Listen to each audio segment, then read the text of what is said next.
Hello. Thank you for watching another episode with Happiness with Perret.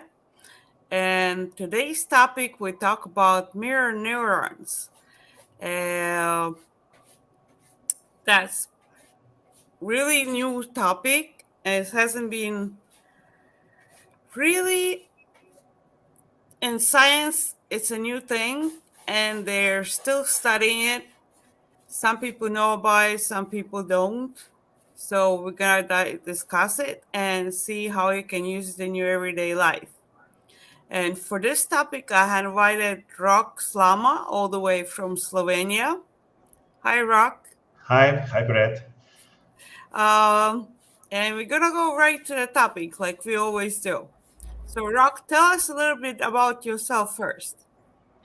Well, thank you for having me here, first of all. Yeah, like I said, I'm a sales coach from Slovenia, a small country in the center of Europe, not far from your country of origin, from Estonia. But many of Americans yet don't know where Slovenia is, even though you have our Luka Doncic playing in the NBA, being almost an MVP. So yeah, my background is actually coming from sales. I've been in sales for 14 years. And also, since then, I've been an entrepreneur. And mirroring neurons has been like I can say that it's been with me since the beginnings, but I didn't even knew it because I've learned about them through NLP, which I probably read about for the first time around 10 years ago or something. And since then I've been using them all the time, but I didn't pay much attention to them until I saw your post, Mm-hmm. looking for somebody who can speak on mirroring neurons. Mm-hmm.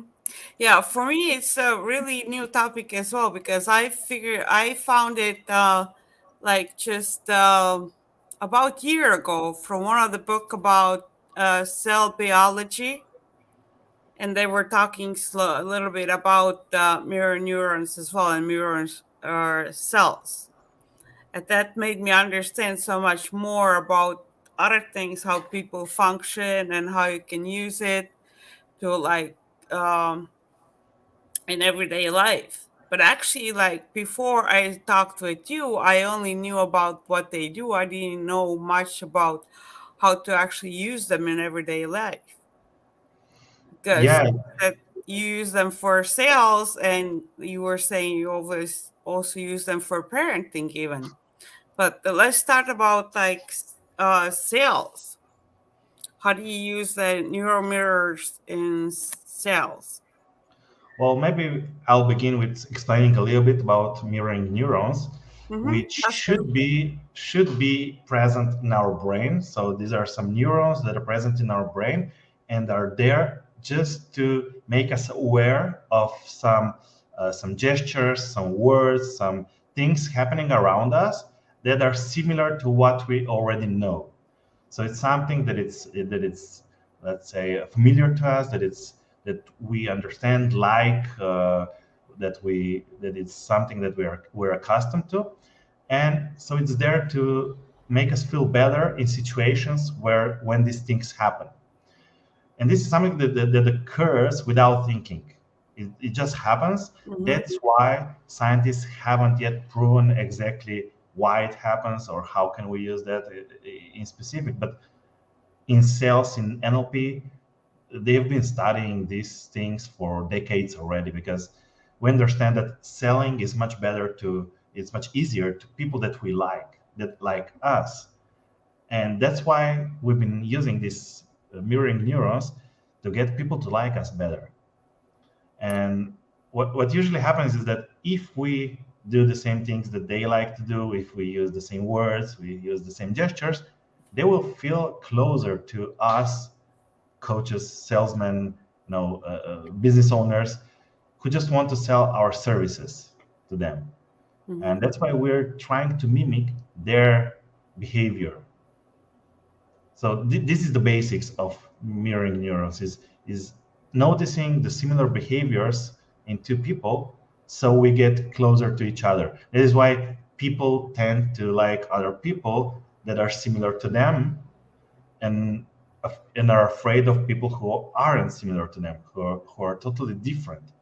You can still Mm-hmm. be curious of somebody who is not the same as you, but still you have some degree of disconnect with them, at least in the beginning. Then you start maybe talking with somebody, you get to know them more, and as soon as you find something that is similar to you, maybe your way of thinking, maybe the words you use, maybe the same music bands, maybe I don't Mm-hmm. know, same food, then you start connecting to each other, and your subconscious understands, oh, I like this guy, I like this person because they're kind of similar to us, they have something in common, so we are safer right now than we were before. So this Mm-hmm. is how mirroring neurons should work. Yeah, but the way I, because that was interesting for me because you know mirror neurons a little bit differently than I know. Like I know it the way it works with our anatomy, or how do you say it? So it's the way like somebody smiles and you smile back. That's pretty much mirror neurons as well. So Sure. everything and learning, like you watch somebody doing something, and just by watching, you're able to do the same thing. So it's like it's supposed to be also mirror neurons. It's just mirroring somebody else's behavior, and that's basically how babies learn and everybody else learning most of the time. It's true, and this is the part that hasn't been yet proven from the scientists, because they can't confirm nor disconfirm that mirroring neurons do help us learn faster. But in to some extent, we can understand that, yeah, if we like somebody, we try to mimic them, so that's how we do learn a little bit faster. If we go back in time, maybe to our kindergarten or elementary school, we had different type of teachers, and some we liked, some we didn't. And those who we didn't like, usually we weren't good at that specific Mm-hmm. class. We've done much better with classes when there were teachers that we liked, Mm-hmm. and probably it's something there, but because we can't confirm it, and I'm not a scientist, I'm just a user, uh, we can't say, yeah, it's been like that.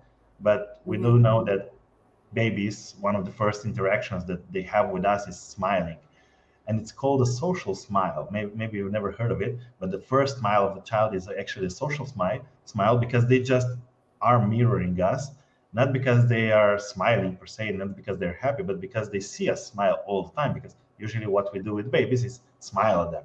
Oh, Mm-hmm. here you little baby, oh, how cute you are, what a nice baby. We're smiling. We're never sad around little babies. Mm-hmm. So that's why they begin with the smile. And that's one of the first thing they mimic about us. But it's just a social smile. They don't still understand it. Mm-hmm.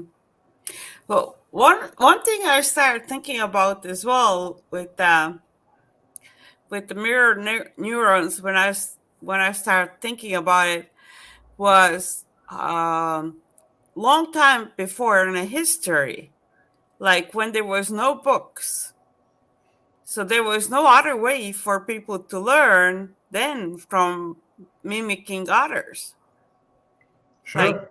because they couldn't go like specifically online, watch YouTube video, and then just do the same thing.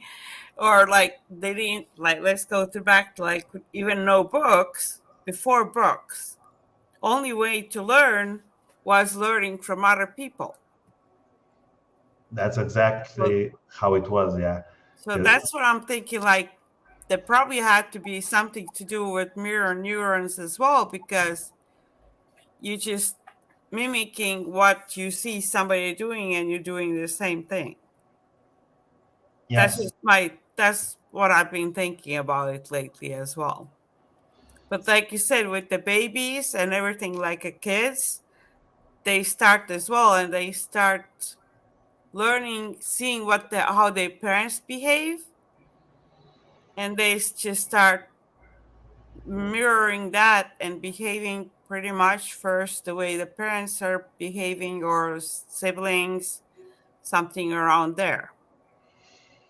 True. That's why I always say to parents, be aware of what you're doing, what you're saying, because kids will mirror that behavior sooner or later. That's why uh, when I was younger, when I was a teenager, I started smoking. And I always said to myself, I don't want to be a smoker long term. I'm not a smoker. I'm just smoking right now, but I know that I want to finish sooner or later. And I think it was 7 years ago that I lit my last cigarette. And I just quit because I knew that my identity was not a smoker. And I knew something that sooner or later I want to have kids and I don't want them to smoke. And just telling them not to smoke is not enough. You need to show them. Also, drinking alcohol, using Mm-hmm. curse words, everything has to do with mirroring in a way because for them we are the world. They like us whether we're good or bad. It doesn't matter. So they will mirror us subconsciously, and that's why we need to be careful how we behave with them, what we tell them each day. Because if you repeat to your kids, the same story of how bad they are, how I don't know why are you angry all the time, don't make mess, stuff like that. They will learn that they are like that. If we repeat to them, you're a kind person, be a kinder person, clean this up because we are tidy people, stuff like that, they will become this way because they will mirror the words, the behavior, our energy in a way. Because we can't disguise a bad energy with them. They feel it, and that's what mirror neurons are there for. Because even if we do something that it's different from what we feel, mirroring neurons will pick up that energy, that vibe in the air, and still teach the kids or the person in front of us what's really there. But the problem is if we do something else that we're feeling that we want to do, they will have a mixed vibration, and that's why they won't understand what's happening. So that's how kids learn the wrong way, because Mm-hmm. they have a mix. They see something, they hear something, and they feel third thing.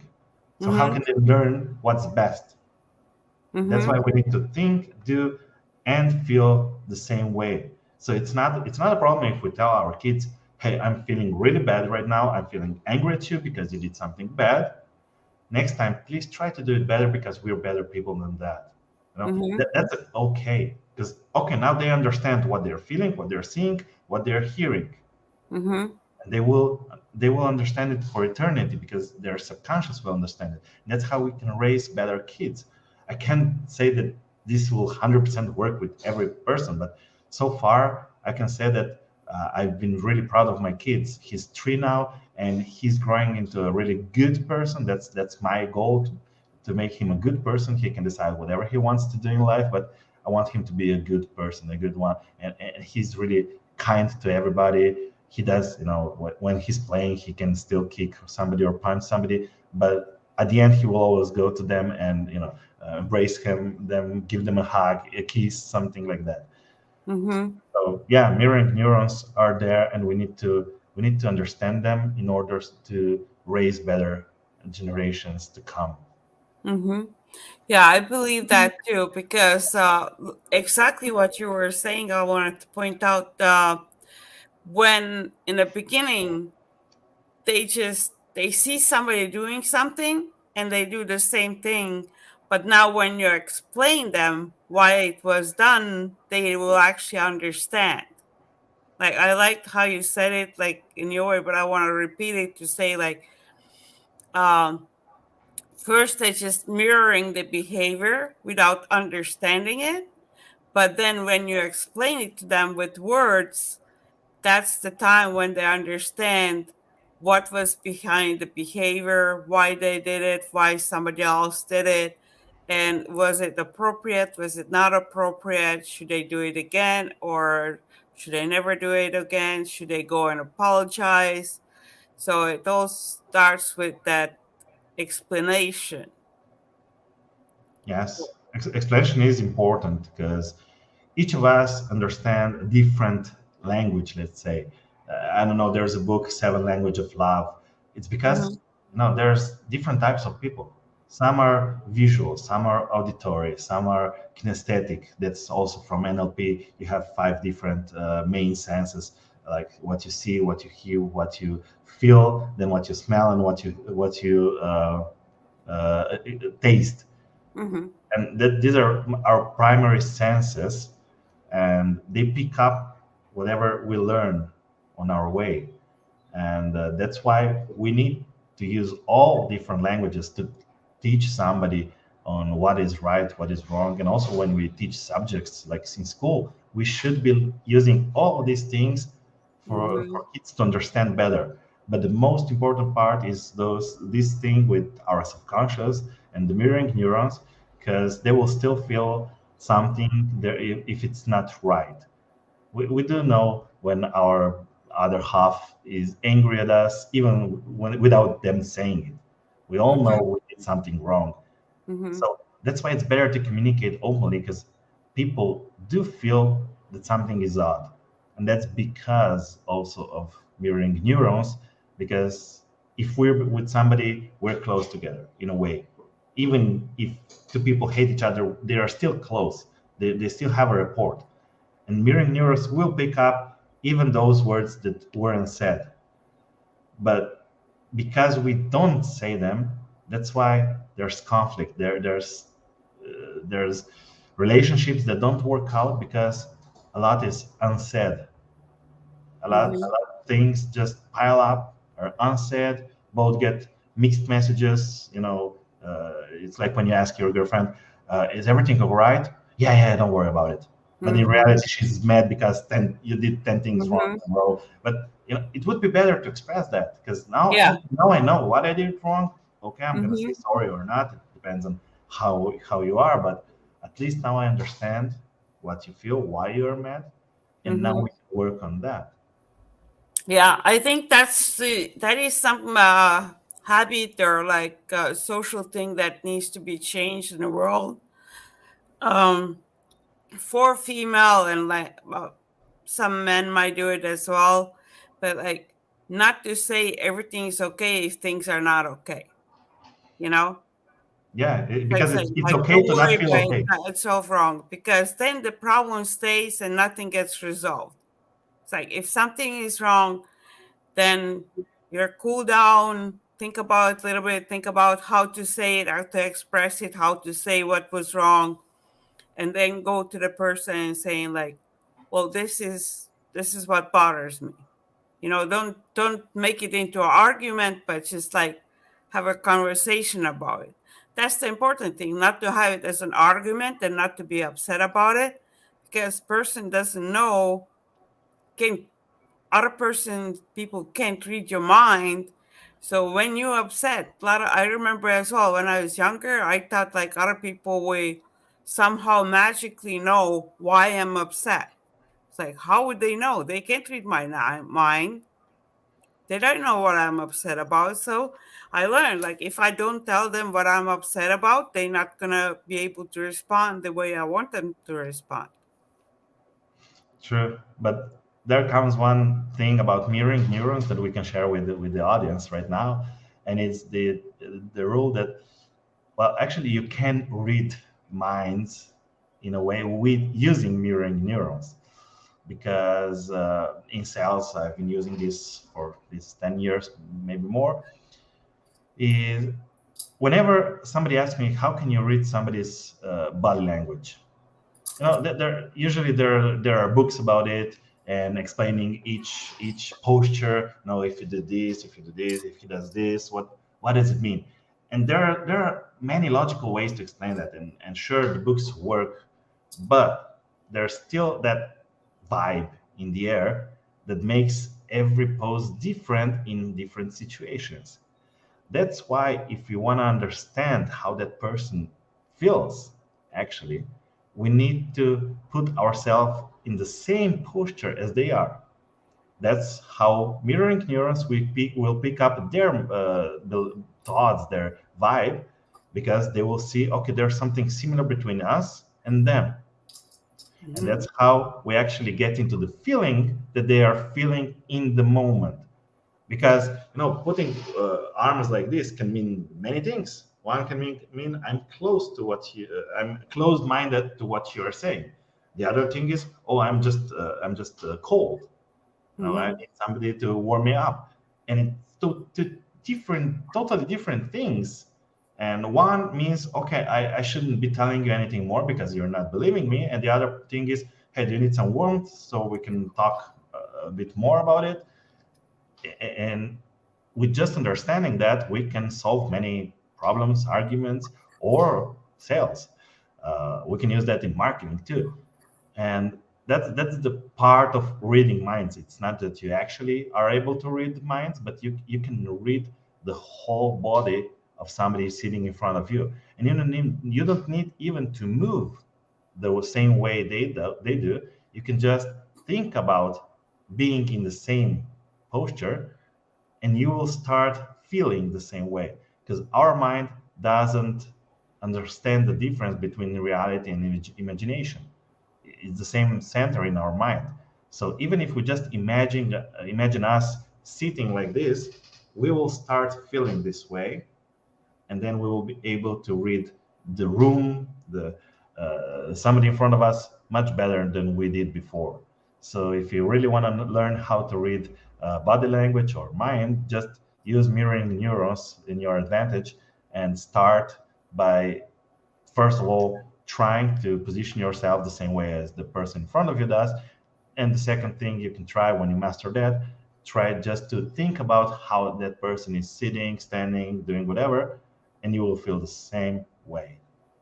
Hmm. That's And, you, and, interesting. Yeah, I and have to try that. yeah, and the best place to try these things is actually going to an airport or a crowded station or a shopping mall, because there's a lot of people there, and you can just start by imagining how that person might be feeling. It doesn't matter if it's true or not, but most times it is. I've tried it. I still remember when I was reading about it, when I was reading my first NLP book, and I was on my way from New York to Europe, and I was at the airport for 6 hours. I had to wait for a flight, and for the whole 6 hours, I was just trying to read minds. It Oh, was that's it was cool. amazing. It was amazing. Of all the stories I've done in my head, and those 6 hours just passed by. Mm-hmm. Yeah, that's something that gives something to do for all the things. And the same way you're learning other people's emotions, which is like so important going through everybody's day to understand what other people are feeling. So when we just inside our own mind, a lot of miscommunications will happen because we don't understand, we don't even listen what the other person is saying. And actually now it makes me think about that, just the same thing what we said about the kids. When you don't think about it and you're just mirroring somebody else's behavior, if you see, let's say, anger, if you see somebody is angry, and then now you're angry as well without even thinking, instead of you thinking like, well, why, maybe why that person is angry, what's making that situation angry, and give it some thinking and thoughts and explanation instead of reacting same way right away. That's That's always the best like, option. Yeah. yeah, that's what I was just thinking now, because as adults, we're still learning the same way when we see somebody's behavior, and either if you react right away, that might be the mirror neurons that reacting, but if you stop and think about it, then we might react better and make better decisions in general. Yes.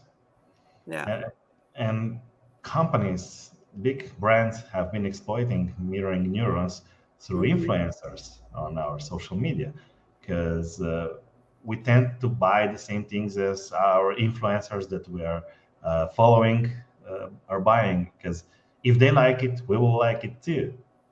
And it's the same thing, because now Mm-hmm. we see a generation that is really similar to the most followed influencers on Instagram, TikTok, and other social media, and it's because of the mirroring neurons. Because okay, mass media helped expanding that content to every part of the world.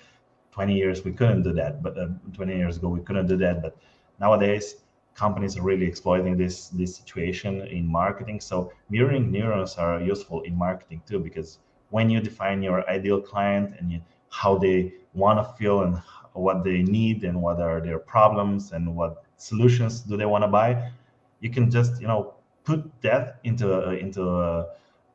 influencer's post, and they will buy because Mm-hmm. they want to feel the same way. They're already feeling that they want to feel the same way, so it will work better. And that's how you use mirroring neurons in cells too. Because Mm-hmm. if you can use mirroring neurons to understand how they feel, you can also make them feel a certain way. And that's part of cells, where cells come in. And should I already tell it, or?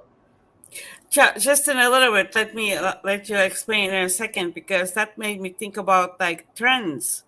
Trends are pretty much the same thing. It's just like you start a trend is basically everybody's mirroring that one thing. So it goes viral, everybody's doing the same thing or everybody's buying the same thing. Yeah. So that's for like mass mirroring. Yes, yes, that's Yeah. true. And I'm not a conspiracy theorist at all, but yes, Yeah, but that's marketing works that way. hmm that's Because true.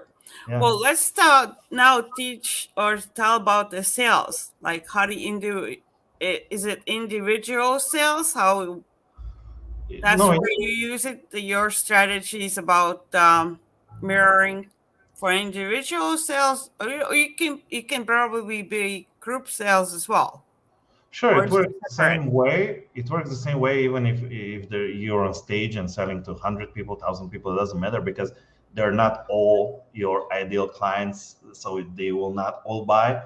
You just want to get to those who are ideal clients, and Okay. and all those people think alike, feel alike. They if they are your ideal clients, they will feel your values, your mission, your vision of yourself, and you will transport that from the stage to the audience. And whoever picks up the same vibration, they will like you better, and they will sooner or later start mimicking what you do. And there's been tests that they ran. Um, if you fill up a room full of people, let's say you put 10 people in a circles sitting, you will instantly see who is friends with who. Hmm. For example, you will see people, I don't know, sitting like this. One will sit like this, and the next thing will happen that his friend will probably sit like this too, or like this. It doesn't matter. It's a Mm-hmm. similar gesture, and you will see probably 3, 4 people do the same. And then the first person will move back, and suddenly every other person will move back. And Mm-hmm. the more people are connected in that group, more people will do the same thing. That's why when we're selling, when on individual meetings, we always try to emphasize things with gestures too. That's why we move closer to people when we are trying Mm-hmm. to tell them something really important. We lower our voices because mirroring is not just done with gesture, it's done with voice, with words you use, with visualization and everything else. So all of those five senses can be used to mirror somebody. And first of all, that what you need to do in a sales meeting is that first you need to adapt to them. There's a saying, birds of a feather fly together.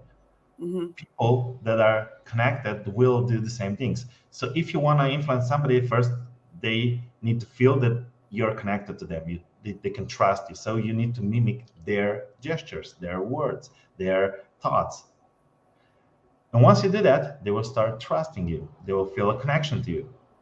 And when you see that they are in the same position you in, for example, 3 times in a row, then you can start leading them by making the gestures that you want to make and wait for them to respond. Sooner or later, if you have a good report, that will happen.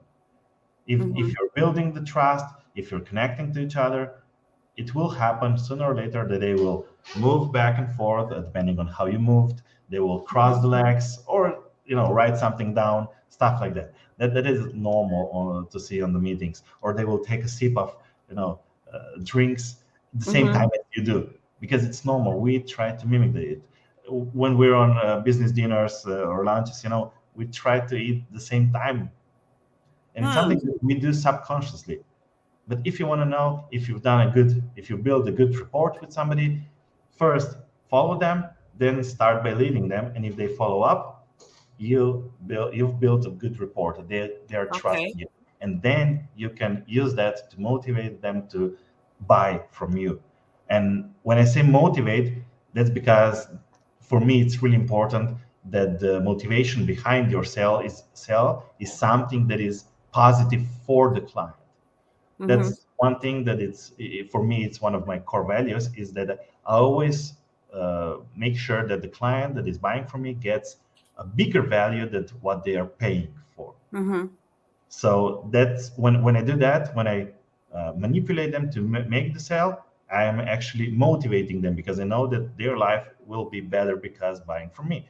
If it's not like that, if the worth is less than they're paying for, then that's manipulation, and that's something that I don't encourage. And that's why I usually don't teach this technique to people much, because if they don't have the right value, they might exploit it. And I've seen people do it. I've seen people manipulate me, other people, groups, to Mhm. buy things that they didn't need just because they had money or they believed in these people, and then they get left alone, not getting the value out of it, losing money, stuff like that. So it's Mhm. possible to manipulate, but that's why I hope that everybody that will be using mirroring neurons does it, because they really give the value back to the customers, and because they want to motivate them to live a better life. Mhm. I like that part. I like that part for the buyers as well, for the buyers to start making the difference if the person is trying to manipulate them to buy or motivate them to buy.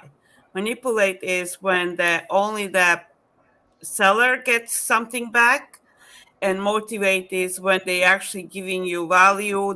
They trying explain you why you need it and it's something that you actually need. I really like that difference between manipulating to buy, because we see it a lot, but like what make a difference when we're being manipulated or motivated to buy, because when we're motivated to buy is something that is good for us, and it's like you said, good for both sides. One gets a profit and we get a benefit, so that's good.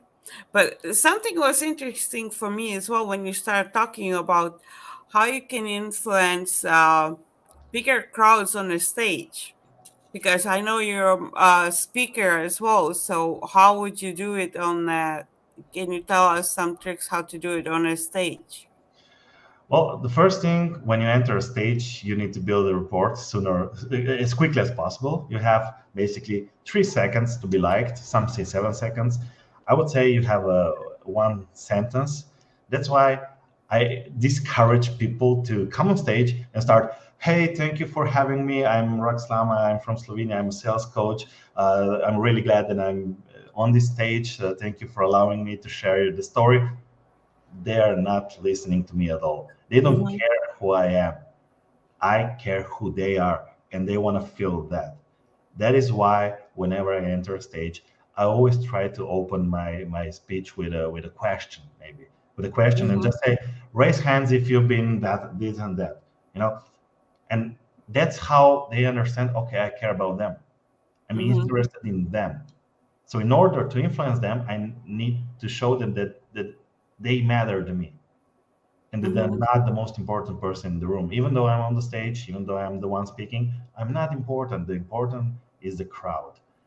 That's why I need to build my speech in order to make them feel important and to feel that I'm giving them something valuable for them, not for me. I've, I've been to uh, last time, a few months ago, I've been to a conference about marketing, and it was organized by a company, which I like the company, I like the owner. We're friends. We're in the same networking community, and I was eager to go to that event to listen to learn something new about marketing. But what happened was that I think it was 10 hours of different materials, different speeches. Everybody was talking about themselves. Nobody was talking about the value that we can get out of their speeches. Nobody was telling us what to do in marketing. They just told us, "Yeah, we did this, we did that. If you want to work with us, just contact us here." I couldn't stand there for more than 3 4 hours. I think I left the room because I couldn't listen to them anymore. Everybody was speaking about themselves. That's why whenever you enter a stage, you need to speak about them. You need to Mm-hmm. find what they most value about you being there. That's why you need to have a good title of your speech. You need to be you have a good presentation. That's why I seldomly talk about myself. I always like to talk about the people listening to me, because it's not about me at the end of the day. It's about them, because I'm here to give you value, not myself. The Mm-hmm. value that I get back is just a, let's say, a logical thing that happens because I gave value. And so, yeah, the first thing I do is start with a sentence that it does interact with my target audience. And if they are there, and if their motivation is the topic that I'm gonna speak about, then it's easier. If they're there because their boss said they have to go to this conference or something, then it's a bit harder. But still, you can use that to your advantage, and you can just, I don't know, say, okay, raise your hands if you're here because you have to be here, because Mm-hmm. somebody told you to be here. So Yeah. you're building rapport in an instant. That's why I also use laughter a lot. Whenever I go on stage, I laugh a lot. I open my mouth. I put a wide smile on my face and Mm-hmm. enter the stage, because those who are my targeted audience will feel that they want to feel the same way. Mm-hmm. Then I will start with the question, and they will mimic me. So that's one thing that they're already doing. I'm already leading them, and then I will be checking the responses, the nodding, the writing down of some words that I'm using. And I will always try to find, first of all, 2 3 people that are triggered by my words in a good way. And I will try to, make them, no, I will notice them in a way that I will be looking in their eyes. And then I will slowly start looking in the eyes of other people too. But in order to build rapport with as many as possible, I first need to find those who are already triggered by me in a positive way, because their energy will expand, and those people around them will start to feel the same way as they are. So yeah, it's a strange thing, but it does happen. And at the end of the day, if you have, I don't know, a 20 30 minute talk, then yeah, maybe you can start influencing half of the crowd. If you have a whole hour or more, then you can start influencing everybody, because you have enough time to watch every person in the eyes. And that's the secret. Watching people in the eyes makes Mm-hmm. us feel connected much more than just by doing the same gestures. So it's all of these things that you can do when you're on the stage. Mm-hmm. That is really good advice. I like when you said as well that if you get the connection with one person, that person's energy or like the interest in you, that it will like gets other people around that person involved as well. So they see like, oh, there has to be something there because like my neighbor is so into the conversation and it just goes from there. I like that part. I never thought about that part before. Maybe I just want to also mention that don't worry if you don't get to everybody. Not everyone is your target audience. It doesn't matter whether you're Exactly. selling something to them or just trying to teach them something. There's always 10% of people who will buy everything, and 10% of people who won't buy anything from you, not even Mhm. free information. And it's Mhm. okay. You Yeah. need that 80% that really is somewhere in between, and now you have a chance to put them one side or the other. But Mm-hmm. don't worry about that 10%, even if it's 20%, 30%, it doesn't matter. You still need, I don't know, let's say 51% or one good buyer. Mm-hmm. Yeah, You can that's true. you can make 1 million, whether either selling 1 million things for $1 or selling one thing for $1 million. Mm-hmm. Yeah. Same way when I say with the podcast, I say if I change one person's, like one episode changed one person's life, that already, like, that's already value. You know, I give value. One person's life changed because of that one video or podcast. So that's already a big change. Like you were saying, like if you find that one buyer, that's already goal, like one of the goals established. Yeah, I agree. Mm-hmm. This thing, and I like this way you said as well in the beginning when you start on a stage. You don't make the beginning too long. That's the way I try to do my episodes as well, because I heard feedback. People don't like that big beginning. They want to go straight to, like, towards, like, okay, what are we doing? What are we learning? Why are we supposed to be listening to you? You know, all the big, I don't know why the big entrance was made up before it was popular, kind of. I think now it's starting to be less when, like you were saying, people talk a lot about themselves, because I think the viewers are starting to get bored of it. You know, it's been around for like too many, too for too long, and like like you, the same way like you are, people are okay. Like, well, we're not here to listen about you. We're here to find out why we need you. So you have to tell them more about what's the value you're giving them. Yes. So that's Yeah. the important part. Yeah, it's been for long that you need a long presentation and stuff like that. But times have changed, and time flies by. Literally, I think that time is moving faster year by year. So we don't want to lose time anymore. People learned, especially in the last 3 years, that time is something that it's probably the most valuable thing in the world.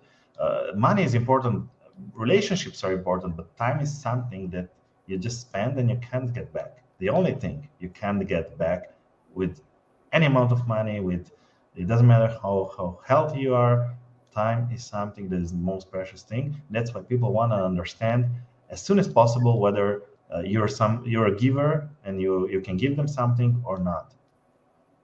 Mm-hmm. And That's it's the true. same when building a relationship, when doing your social media, when making friends. They want to learn as soon as possible whether you're the one who can change their life for the better or not. And it can be a small, tiny change, but still, they Mhm. want to know whether you're something of value or not. Yeah, and there's something in value in, like, people's everyday life. It doesn't have to be something that you're selling or anything like this. Could be just a good energy. Yes, Yeah, if they see like a person with a good energy and that's the value you're giving in that moment, they want to be around you because they feel good. When they were to, they feel good. Or when it's acknowledged, they like to be around you because they learn something new. When you're on a stage and you're giving some kind of value, they're learning from you. When you're selling them with something with motivation, then they're gonna trust you and they're gonna buy from you again, yeah, because you give them value instead of just getting the sale. Okay, now you have the sale, but you don't have a customer. But if it's a motivational sale, then they got value and they're gonna come back or they're gonna recommend it to their friends. and that's the best sales you can make. Mm-hmm. Exactly, because and that goes back to when it is manipulation. That's gonna have that opposite effect when they're gonna realize it's actually they just were manipulated to buy into. They might go back and take the product back. That's one option. They also can tell if they don't take the product back and they just stay with the product, then they feel bad about it, then they're not going to buy again, or they're going to tell their friends not to buy as well. So I think really, really important thing that you pointed out was like the motivational selling. I like that part. So, what else do you do for the beside? How do you do your sales coaching? Let's talk about a little bit of your personal things that you do as well. Well, actually, I've been teaching sales also for a few years, but lately I finally developed my own strategic coaching that actually doesn't teach at all these communication skills too much, because I've learned that some people have the natural abilities to sell and some just miss structure. Mm-hmm. But I've learned mostly that people just think that they don't know how to sell or they don't have a system to sell. That's why I created this strategic coaching, we can say, sales organizer, I'm calling it, where Mm-hmm. we actually go through the four pillars of any sale. And it's basically to understand, first of all, your foundations, to understand your core values, your mission, your vision, who you are in the company and as a person, and what the company does per se. So it's a something that every entrepreneur, every business owner should go through when opening the business.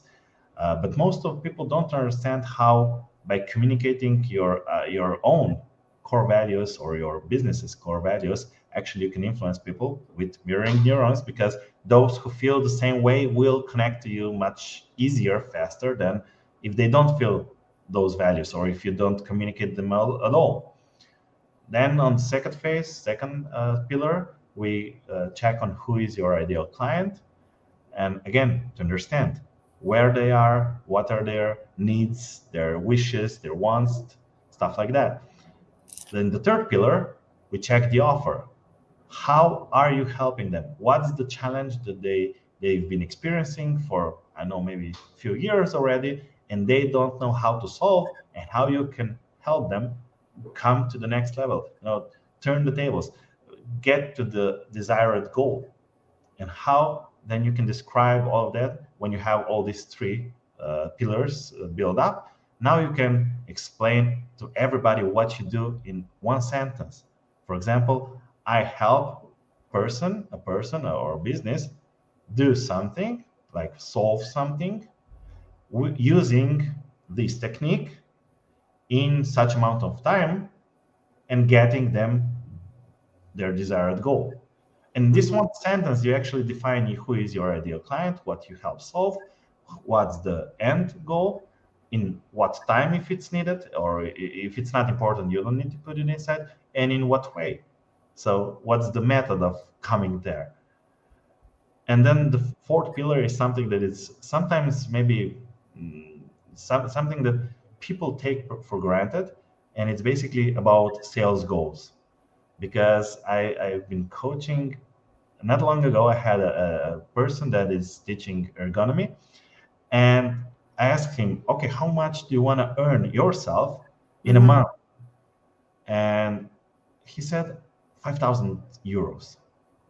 And I said, okay, great, you can do that easily. Tell me, what's the average offer that you sell?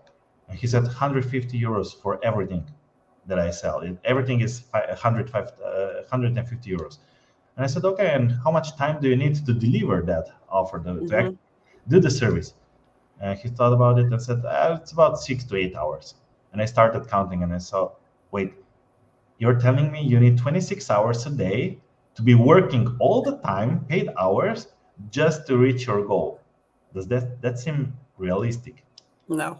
So he understood that he needs to change something, either the Uh-huh. price or the duration of his service, or he needs to add something. And now he did that, and he's doing really good. I think he will finally reach his goal in maybe in a month or two. But that's the point. You need to have set your goals in order to understand what steps you need to take to reach them. Because one of the main things that that businesses don't do in sales is actually go out and sell. You can't imagine how many business owners, entrepreneurs, or businesses at all don't actually make sales because they don't go out there. They don't take the phone, make the call, they don't send the email, they don't Oh. post the offer on their Facebook or stuff like that, because they think that people will come by themselves, but Mhm. they won't. It's seldomly that happens. Maybe you can pray, maybe you can use the law of attractions. To some extent it does work, but even for those people who are religious, ask and you shall receive, but also help yourself, and God will help you in the same way. So you always need to do something in order to get something back. And that's how I start. That's how I currently help business owners up their sales, get more sales, find what is not working and what they can improve, so they can get extra income per month, per year, whatever their goal is. And then we craft individual offers when we see, okay, you need more skills in communication. You need to understand how to use mirroring neurons, for example. Maybe you need to know how to lead your sales team. But those are crafted custom relationships that we have then with business partners, and we work together for 3 months, half a year, whatever, a year. So but the strategic coaching is something that it's to begin with, to get to know each other and to really understand what already works and what you can improve easily without investing too much into it. Yeah, it sounds really good. So, and then you're helping individuals as well. It could be individual and business and like big businesses, small businesses. It can be applied for all those people. So Yeah, that's mainly I like to work with business owners, whether they are solopreneurs or they have smaller businesses, medium businesses. I want to work with those who are in charge of their business and okay. their sales. And then we can apply what we've learned through coaching to the whole team if needed.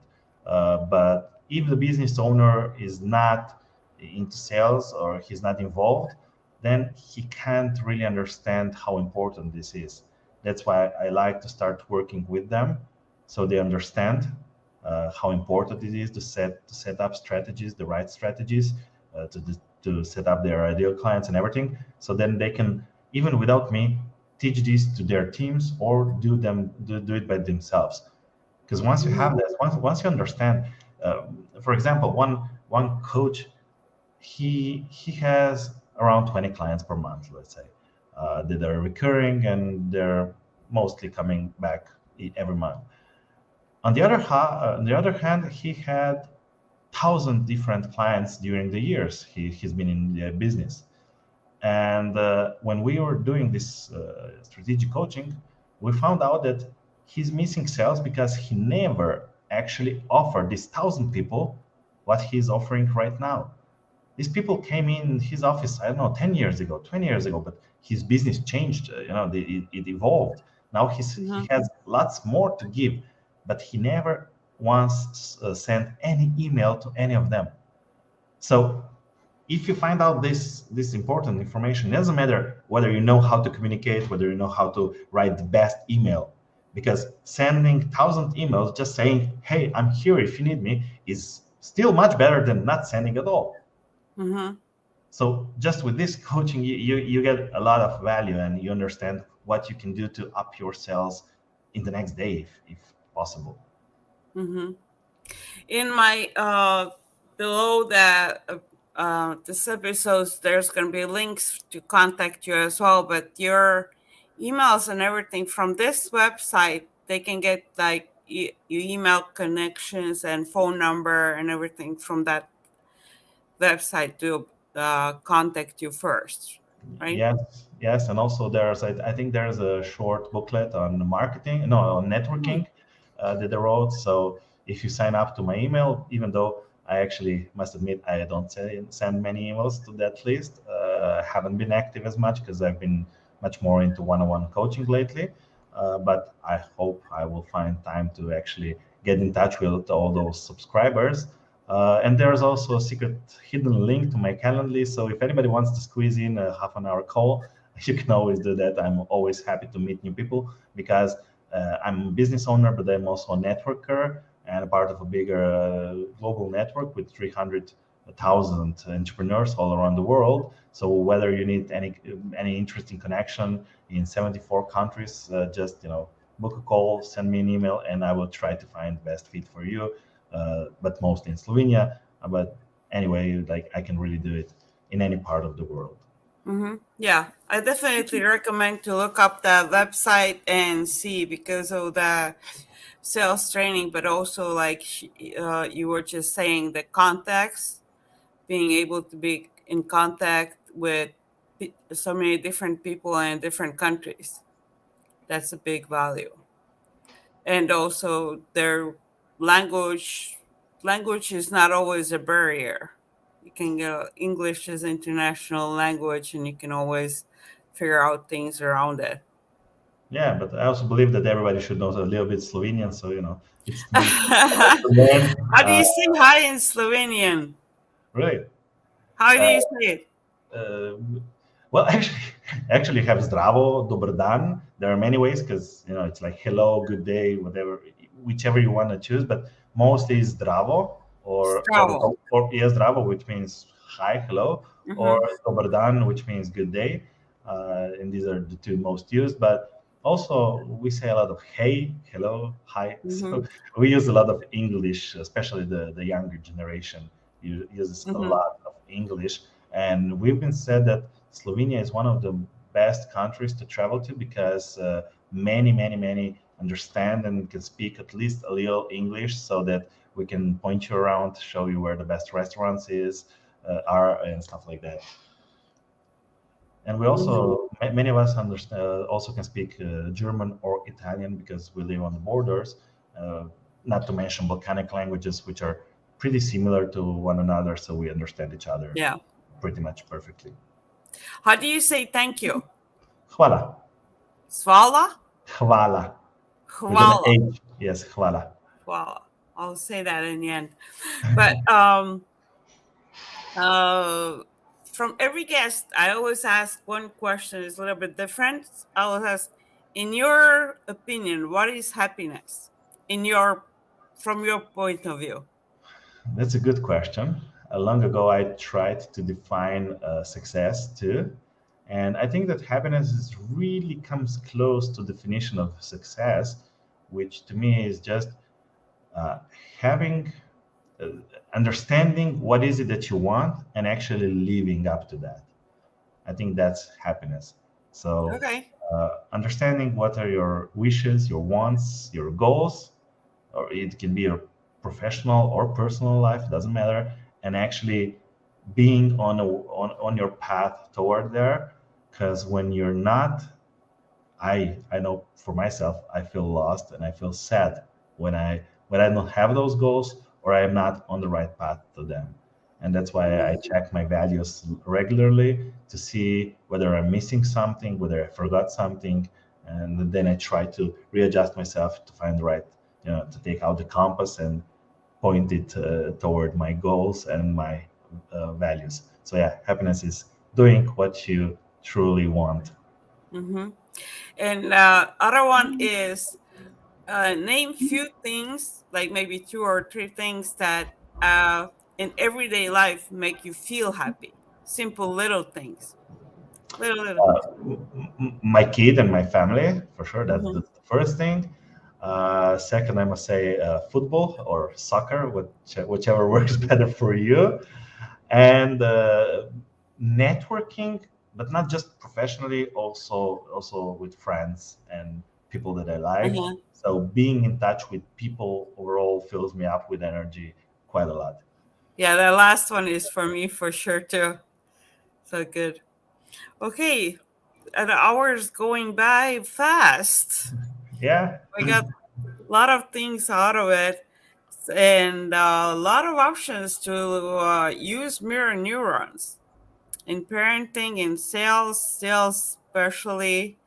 But there's so many options. It's still a new topic there's still going to be a lot of, I believe there's going to be a lot of more talks about it in the future when people going to know more about it and they're going to do more studies. Then there's going to be more of talks about mirror neurons as well in people's everyday life.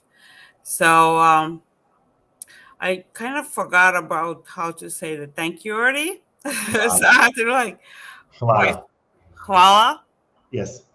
Okay, I'm going to say to the viewers first, follow for watching. Please subscribe and watch some other episodes. And hvala Rok for being in the show today and teaching us how to use the mirror neurons for so many everyday situations. Thank you, you too, for having me here as a guest, and I really appreciate it this time, and I really hope that the viewers got some value out of it. And if you didn't, look, just write me or something, and I will try to give you more. I'm sure they did, but like I think they get even more when they write you or contact you somehow. So thank you everyone. Have a good day. Bye. Bye.